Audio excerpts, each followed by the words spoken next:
Hello बच्चों, आइए प्रश्न समझते हैं। हमारा प्रश्न है प्रकीर्णव के नामकरण तथा वर्गीकरण का वर्णन कीजिए। आइए समझते हैं। बच्चों, सबसे पहले हम अपने प्रश्न की मुख्य अवधारणा को समझेंगे। मुख्य अवधारणा, हमारे प्रश्न में हमसे प्रकीर्णवों यानी एंजाइमों के नामकरण तथा वर्गीकरण के बारे में पूछा गया है।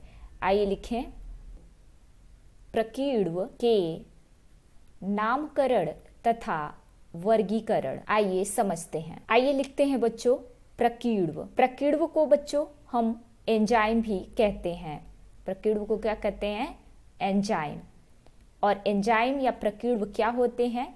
तो ये प्रोटीन प्रकृति वाले जैव उत्प्रेरक होते हैं।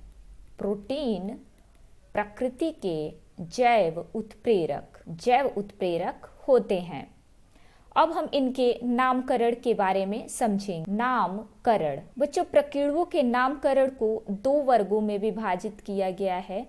दो वर्गों में विभाजित। पहला है क्रियाधार के आधार पर, यानी कि क्रियाधार के अंत में एज प्रत्यय लगाकर हम एंजाइम या प्रकीर्णव का नामकरण करते हैं।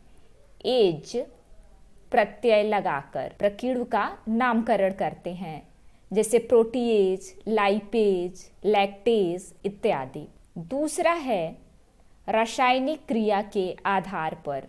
रासायनिक क्रिया के आधार पर एंजाइम किस प्रकार की रासायनिक क्रिया करती है, इस आधार पर हम उसका नामकरण करेंगे। तो ये आपने प्रकीर्णवों के नामकरण को समझा। अब हम इसके वर्गीकरण को समझेंगे। आइए लिखते हैं वर्गीकरण। बच्चों, प्रकीर्णव या एंजाइम जिस प्रकार की अभिक्रिया को उत्प्रेरित करते हैं, उसी आधार पर उन्हें वर्गीकृत किया गया है। आइए लिखें, एंजाइम जिस प्रकार की अभिक्रिया को उत्प्रेरित करते हैं, उसी के आधार पर वर्गीकरण किया गया है। 6 वर्गों में प्रकीर्णव को विभाजित किया गया है।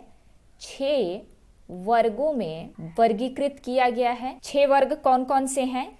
तो पहला है ऑक्सीडो रिडक्टेज,